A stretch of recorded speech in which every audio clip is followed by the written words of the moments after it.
পয়গম্বরের হযরত ঈসা আলাইহিস সালাতু ওয়াস সালাম যখন আসবেন তখন শুনে আয়েশা বলবেন, জান্নাতের মধ্যে মহান আল্লাহ আমাকে জান্নাতে ঢোকার পারমিশন দিয়েছেন, আমাকে জান্নাতের দরওয়াজা খুলে দাও, জান্নাতের গেটটা খুলে দাও, জান্নাতের ভিতরে ঢুকবো। ভিতর থেকে পারমিশন আসবে, না না এখনো জান্নাতের দরওয়াজা খোলার সময় হয় নাই, ওয়েটিং রুমে গিয়ে আপনি অপেক্ষা করুন। এই মুহূর্তে দেখা যাবে একটা মিছিল নিয়ে অনেক লক্ষ লক্ষ কোটি কোটি ফেরেশতারা আগমন করেছেন। তখন সময় জান্নাতের দরওয়াজার দারোয়ানরা বলবে, কে এত বড় মিছিল, এত বড় সম্বর্ধনা কে নিয়ে আসছে? তখন সময় আওয়াজ হবে, তোমরা কি চিনতে পারো না? তিনি হলে শেষ নবী, আখিরি জামানার নবী জনাবে মুহাম্মদুর রাসূলুল্লাহ সাল্লাল্লাহু আলাইহি ওয়াসাল্লাম। ভাইরা আমার, নবীজি যখন আসবেন নবীকে জান্নাতের মধ্যে সম্বর্ধনা দিয়ে ঢোকানো হবে। নবীজি ঢোকার পরে তখন সময় ধারাবাহিকতায় তখন সময় উম্মতরা জান্নাতে যাবে। কিন্তু আমার আগে, আপনার আগে, আপনি আমার আগে বহু উম্মত আছেন, এই উম্মতদেরকে জান্নাতে ঢোকার পারমিশন দেওয়া হবে না। সেই কিয়ামতের কঠিন ময়দানে সর্বপ্রথম জান্নাতের মধ্যে ঢোকার পারমিশন যাকে দিবেন, আমার নবী, আপনার নবী শেষ নবীর উম্মত হওয়ার কারণে সর্বপ্রথম উম্মতদের মধ্যে আমরা উম্মতি মুহাম্মদি জান্নাতে ঢোকার পারমিশন পাবে। আলহামদুলিল্লাহি রাব্বিল আলামিন।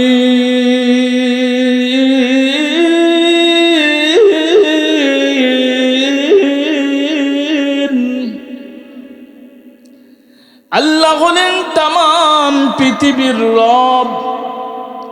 এই তামাম আলমের রবকে আল্লাহ।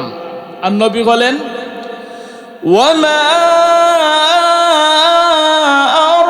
আরসালনাকা ইল্লা রাহমাতাল লিল আলামিন। আল্লাহ রাব্বুল আলামিন হলেন এই তামাম পৃথিবীর রব, আর আপনি আমার নবী হলেন তামাম পৃথিবীর জন্য রহমত। ভাইরা আমার, তাহলে লক্ষ্য করে শুনুন, তামাম পৃথিবীর জন্য মহান আল্লাহ রাব্বুল আলামিন যেমনি ভাবে রব, আল্লাহ যেমন মহান, ঠিক তেমনি ভাবে আল্লাহ নবীকে মহানবী আল্লাহ রাব্বুল আলামিন বানায়া পৃথিবীর মধ্যে পাঠিয়েছেন। নবীজির তো শান, নবীজির তো ইজ্জত, তো সম্মান একমাত্র মহান আল্লাহ বাড়ায় দিলেন। আল্লাহ রাব্বুল আলামিন নবীকে মহানবী বানায় দিলেন, শ্রেষ্ঠ নবী বানায় দিলেন। আর সেই শ্রেষ্ঠ নবীর শ্রেষ্ঠ উম্মত আমরা হতে পেরেছি। তাহলে আমরা কোনোদিন আল্লাহর কাছে চাই নাই, আল্লাহর কাছে বলি নাই, কিন্তু মহান আল্লাহ এই শ্রেষ্ঠ নবীর শ্রেষ্ঠ উম্মত বানায়া পৃথিবীর মধ্যে পাঠাইছে। সুবহানাল্লাহ। ভাইরা আমার, শ্রেষ্ঠ নবীর উম্মত হওয়ার কারণে আমাদের ইজ্জত সম্মান মহান আল্লাহ বাড়ায় দিয়েছেন। কেমন ইজ্জত, কেমন সম্মান! এই নবীর উম্মত হওয়ার জন্য অনেক নবীগণ আফসোস করেছেন, হায় এই নবীর উম্মত যদি হতে পারতাম। ভাইরা আমার, তাহলে লক্ষ্য করে শুনুন, আল্লাহ রাব্বুল আলামিন এই নবীদের শান মান মর্যাদা এত বাড়ায় দিলেন, মক্কার কাফের কুফার বেঈমানেরা আমার নবীজির নাম নিশানা মক্কা মদিনার মধ্যে রাখতে চায় না, পৃথিবীর মধ্যে রাখতে চায় না। কিন্তু মহান আল্লাহ রাব্বুল আলামিন এমন ভাবে ইজ্জত সম্মান বাড়ায় দিয়েছেন। লক্ষ্য করে শুনুন, একটু চিন্তা করে দেখুন, আল্লাহ পাকের নাম যেইভাবে পৃথিবীর মধ্যে মানুষ নয়, আল্লাহ পাকের ওয়াহদানিয়াতের নাম যত জায়গায় আছে, ঠিক তেমনি ভাবে ওয়াহদানিয়াতের নামের সাথে মহান আমাদের নবী, শ্রেষ্ঠ নবীর নামও সাথে রয়েছে। কথা বলেন ঠিক কিনা? মক্কার কাফের কুফার বেঈমান আবু জেহেল উতবা সাইবা আমার নবীজির নাম নিশানা রাখতে চায় না। মহান আল্লাহ রাব্বুল আলামিন চেয়েছেন এই পৃথিবীর মধ্যে আমার নবী, আপনার নবী ইজ্জত সম্মান এমন ভাবে বাড়ায় দিবেন, কিয়ামত পর্যন্ত নবীর ইজ্জত সম্মানের আলোচনা উম্মতেরা করবে। শুধু তাই নয় ভাইরা আমার, কিয়ামতের কঠিন ময়দানে এমনকি নবীর সুপারিশে উম্মতেরা জান্নাতে প্রবেশ করবে। তাহলে যেই কথা বলতেছিলাম, মক্কার কাফের কুফার বেঈমানেরা এই পৃথিবীর মধ্যে নবীজির নাম নিশানা রাখতে চায় না, কিন্তু মহান আল্লাহ এমন ভাবে নবীজির নাম পৃথিবীর মধ্যে জায়গায় জায়গায় পিট করে দিলেন। নবীজির নাম এমন ভাবে আল্লাহ রাব্বুল আলামিন বসায় দিলেন, কিয়ামত পর্যন্ত আল্লাহর ওয়াহদানিয়াতের আলোচনা করতে গেলে, আল্লাহর ওয়াহদানিয়াতের কথা বলতে গেলে সাথে সাথে নবীজির রিসালাতের নামও বলতে হবে। তাহলে লক্ষ্য করে শুনুন, আমাদের পৃথিবীর মধ্যে আজান হয় কি আজান হয় না? আজান যখন হয় আল্লাহর নামের সাথে নবীজির নাম আছে না নাই? ভাইরা আমার, এই তামাম পৃথিবীতে আবু জাহাল উতবা সাইবা তারা চায় আমার নবীজির নাম রাখতে চায় না, কিন্তু মহান আল্লাহ কিয়ামত পর্যন্ত নবীজির নাম এই জমিনের মধ্যে, এই পৃথিবীর মধ্যে, এই আকাশ যতদিন থাকবে, এই জমিন যতদিন থাকবে, এই পৃথিবীর মধ্যে আলো বাতাস যতদিন থাকবে, ততদিন পর্যন্ত আল্লাহ পাকের ওয়াহদানিয়াতের আলোচনা চলবে। আল্লাহর ওয়াহদানিয়াতের আলোচনা যতদিন চলবে, ততদিন মহানবীর রিসালাতের আলোচনা চলবে। ভাইরা আমার, তাহলে লক্ষ্য করে শুনুন, আল্লাহ রাব্বুল আলামিন নবীজির নাম নিশানা শান মান মর্যাদায় পৃথিবীর মধ্যে কেমন ভাবে পিট করে দিলেন। আমরা আজান দেই, আজানের মধ্যে আল্লাহর নামের সাথে নবীজির নাম আছে না নাই? আশহাদু আন্না মুহাম্মাদার রাসূলুল্লাহ, আশহাদু আন্না মুহাম্মাদার রাসূলুল্লাহ।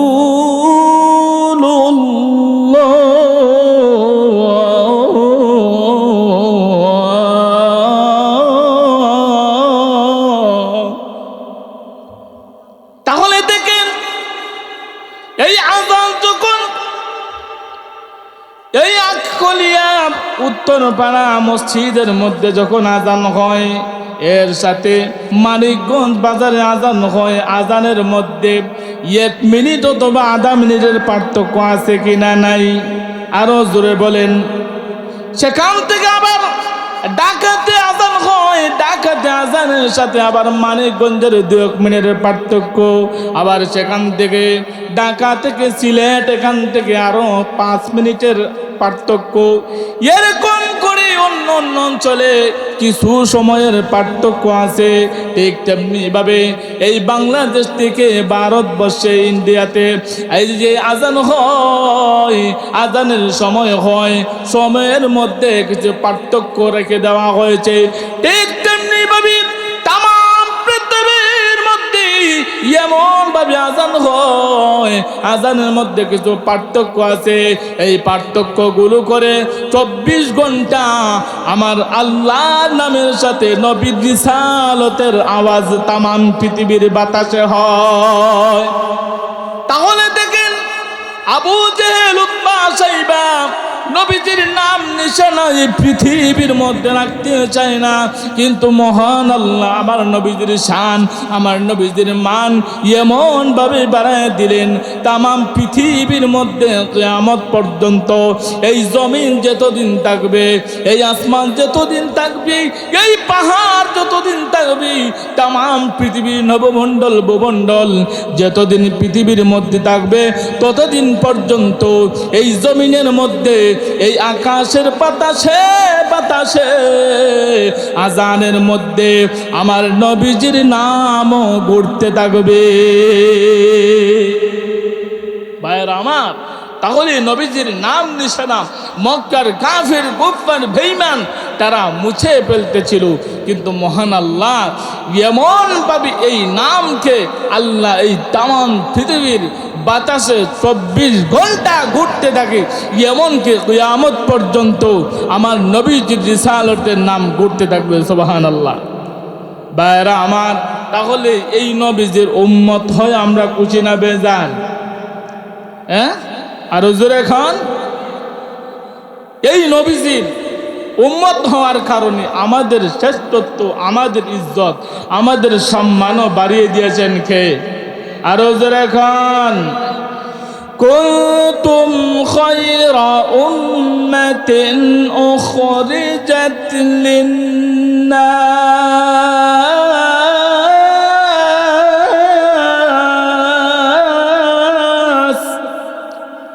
তা'মুরুনা বিল মা'রুফ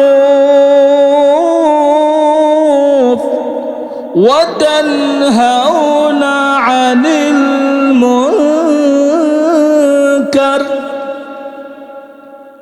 আল্লাহ রাব্বুল আলামিন এই শ্রেষ্ঠ নবীর উম্মত হওয়ার কারণে আমাদের শ্রেষ্ঠত্ব মহান আল্লাহ বাড়ায় দিয়েছেন। সুবহানাল্লাহ। শুধু তাই নয়, আমাদের শ্রেষ্ঠত্ব, আমাদের ইজ্জত, আমাদের সম্মান মহান আল্লাহ কেমন বাড়ায় দিয়েছেন। ভাইরা আমার, এই পৃথিবী থেকে মানুষ যখন চলে যাবে, আপনি আমার একদিন ফায়সালা হবে, হয়তো কেউ জান্নাত পাবে, না হয়তো কেউ জাহান্নাম পাবে। কিয়ামতের কঠিন ময়দানে মহান আল্লাহ রব্বুল আলামিন যখন জান্নাতের পারমিশন দিবেন, ভাইরা আমার, হযরতে আদম আলাইহিস সালাতু ওয়াস সালামকে যখন বলবেন, আরে আমার আদম, যাও, তোমাকে জান্নাতের ফায়সালা করে দিলাম, জান্নাতের মধ্যে চলে যাও।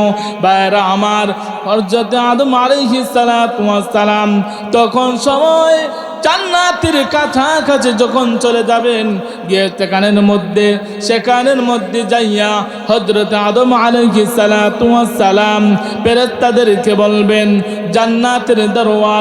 জান্নাতের দরওয়াজাটা গুলো, জান্নাত থেকে আওয়াজ হবে, কে কে আপনি আপনার পরিচয় দেন, আপনার পরিচয় দেন, কথা বলুন। পয়গম্বরে হযরত আদম আলাইহিস সালাতু ওয়াস সালাম বলবেন, আমাকে চিনতে পারেন নাই, আমি হলাম সর্বপ্রথম নবী আদম নবী, আমাকে আল্লাহ জান্নাতে যাওয়ার পারমিশন দিয়েছেন, জান্নাতের দরওয়াজাটা খুলে দাও।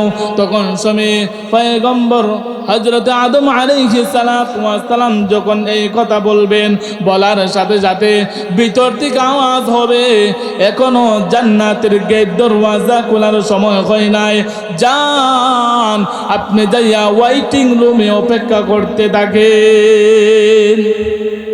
ভাইরা আমার, পয়গম্বর হযরত আদম আলাইহিস সালাতু ওয়াস সালামকে যখন এভাবে বলা হবে, তখন সময় এর ধারাবাহিকতায় হযরতে ঈসা আলাইহিস সালাতু ওয়াস সালাম আসবেন।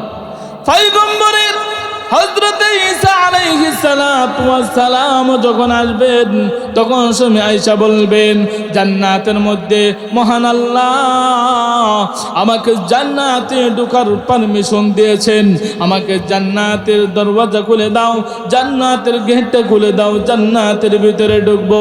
ভিতর থেকে পারমিশন আসবে, না না, এখনো জান্নাতের দরওয়াজা খোলার সময় হয় নাই, ওয়েটিং রুমে গিয়ে আপনি অপেক্ষা করুন।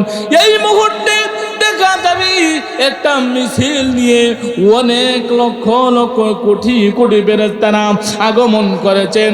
তখন সময় জান্নাতের দরওয়াজার দারোয়ানরা বলবে, কে এত বড় মিছিল, এত বড় সম্বর্ধনা কে নিয়ে আসছে? তখন সময় আওয়াজ হবে, তোমরা কি চিনতে পারো না? তিনি হলে শেষ নবী, আখিরি জামানার নবী, জনাবে মুহাম্মদুর রাসূলুল্লাহ সাল্লাল্লাহু আলাইহি ওয়াসাল্লাম। ভাইরা আমার, নবীজি যখন আসবেন, নবীকে জান্নাতের মধ্যে সম্বর্ধনা দিয়ে ঢুকানো হবে। নবীজি ঢুকার পরে তখন সবই ধারাবাহিকতায় তখন সময় উম্মতরা জান্নাতে যাবে। কিন্তু আমার আগে, আপনার আগে, আপনি আমার আগে বহু উম্মত আছেন। এই উম্মতদেরকে জান্নাতে ঢোকার পারমিশন দেওয়া হবে না।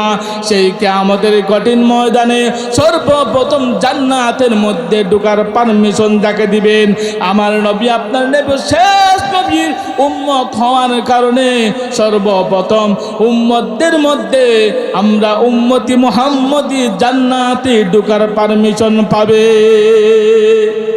ভাইরা আমার, তাহলে এই নবীজির উম্মত হয়ে আমরা টকছি না দিচ্ছি? এই নবীজির আদর্শ আমাদেরকে ধরতে হবে, এই নবীজির আদর্শ ধরে আমাদেরকে চলতে হবে, নবীর তরিকা ধরে আমাদেরকে চলতে হবে মুহতারাম। সেজন্য নবীজির মহব্বত, ভালোবাসা আপনি আমার ভিতরে রাখার দরকার আছে না নাই? আরো জোরে কোন রাখার দরকার আছে না নাই?